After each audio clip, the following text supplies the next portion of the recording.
ढोबळ मानाने 71 लोकांचा भाविकांना त्यांनी आतमध्ये सोडलेलं आहे अशी माहिती मिळते आहे. त्याच्यामध्ये प्रत्येकाकडून साधारण 3,000 ते 5,000 रुपये हे घेण्यात आलेले आहेत. असे काही भाविक आहेत की ज्यांच्या बाबतीमध्ये त्यांचं कुठलंही रिलेशन्स नाही आहेत, परंतु त्यांनी त्या लोकांना पैसे घेऊन आतमध्ये सोडलेलं आहे आणि त्यामध्ये काही आर्थिक देवाणघेवाण केलेली आहे. काही रक्कम आहे की जे फोन पे, गुगल पेच्या माध्यमातून गेलेली आहे. जे वेगवेगळ्या हॉटेलमध्ये ती जमा करायला सांगत होते, त्या हॉटेलमधून परत ते पैसे कॅशच्या मार्फतीने काढून ते दिले जात होते. त्र्यंबकेश्वरमध्ये भाविकांना 200 रुपयाच्या शासकीय यांनी ट्रस्टच्या तिकिटावर जे 3,000 रुपये, 5,000 रुपये आणि त्यापेक्षा अधिक रक्कम घेऊन त्यांना दर्शन दिलं जात होतं. याबाबतचा गुन्हा त्र्यंबकेश्वरमध्ये दाखल होता. अलीकडे या बाबतीमधले संपूर्ण बँक अकाउंट्स जे गुन्हेगार जे आरोपी आहेत त्यांचे बँक अकाउंट्स, त्याचप्रमाणे जे एजंट्स आहेत त्यांचे बँक अकाउंट्स, त्यामध्ये काही गुगल पे, फोनपे याच्यामार्फत झालेले एंट्रीज या सर्व चेकिंग केलेले आहेत. त्यामध्ये असे काही भाविक आहेत की ज्यांच्या बाबतीमध्ये त्यांचं कुठलंही रिलेशन्स नाही आहेत, परंतु त्यांनी त्या लोकांना पैसे घेऊन आतमध्ये सोडलेलं आहे आणि त्यामध्ये काही आर्थिक देवाणघेवाण केलेली आहे.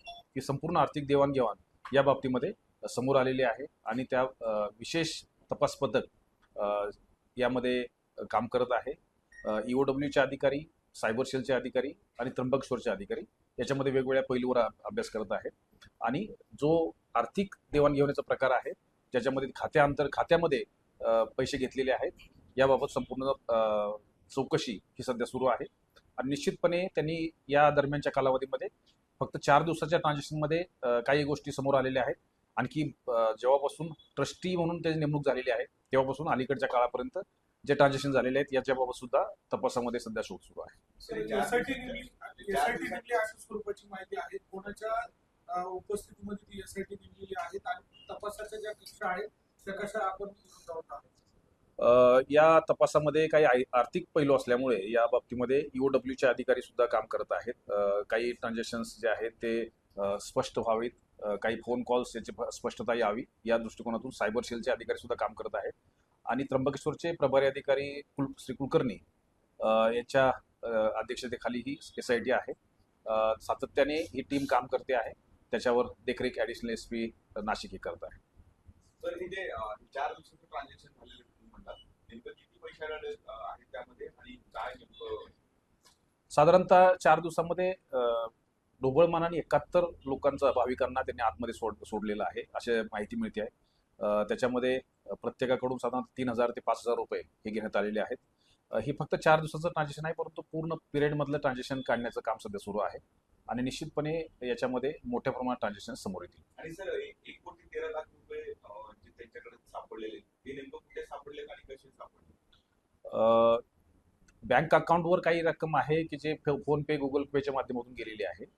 जे वेगवेगळ्या हॉटेलमध्ये ती जमा करायला सांगत होते, त्या हॉटेलमधून परत ते पैसे कॅशच्या मार्फतीने काढून ते दिले जात होते. तर या सगळ्या तपासाच्या बाबी आहेत. पुढे तपासामध्ये बऱ्याच गोष्टी येणार आहेत. काही गोष्टी स्पष्टता करणं ह्या स्टेजला योग्य नाही, परंतु सध्या जे समोर आलेलं आहे त्या संदर्भात काही भाविक ज्यांच्याशी काही कुठलाही संबंध नाही अशा भाविकांना सुद्धा आर्थिक हे करून मदत घेऊन त्या बाबतीमध्ये आत सोडलेला आहे. एकाच वेळी पैसे आले की नाही, वेगवेगळे एंट्री आहे. सर एक हिंदी में बैठिए एक बार सर फक्त यामध्ये हे क्लिअर होत नाही की जे एजंट होते, एजंट म्हणजे वेगळ्या दुकानांच्या QR कोडवर पैसे टाकायला सांगायचे का त्यांच्याच मोबाईलचा QR कोड होता त्याच्यावर पैसे टाकायला सांगायचे मग ते ट्रान्सफर होते? काही एंट्री जे आहेत ते स्वतःच्या मोबाईलवर घेतलेले आहेत, काही दुकानाच्या QR कोडवर घेतलेले आहेत, काही कॅशने घेतलेले आहेत, त्याच्या संदर्भातले काही स्टेटमेंट्स आहेत. या सर्व एंट्री आहेत. आणि हे सगळे कडवरच्या आपण म्हणतात होते का पैसे? काही गोष्टी तपासाच्या अंतर्गत येतात, त्यामुळे आता सध्या काही प्रत्येक गोष्ट सांगणं योग्य नाहीये, परंतु तपासांती ज्या गोष्टी स्पष्ट होतील त्या निश्चितपणे सांगितल्या जातील. सर एकाच अकाउंटवर ते सगळे पैसे जमा झाले का अकाउंट वेगवेगळे अकाउंट आहेत, वेगवेगळे. यस. सर याच्यामध्ये एकाच विश्वस्तापुरतं हे मर्यादित आहे की आणखी काही याच्यामध्ये कर्मचारी किंवा विश्वस्त सहभागी आहेत, त्या दृष्टीने काय नेमकं तपास?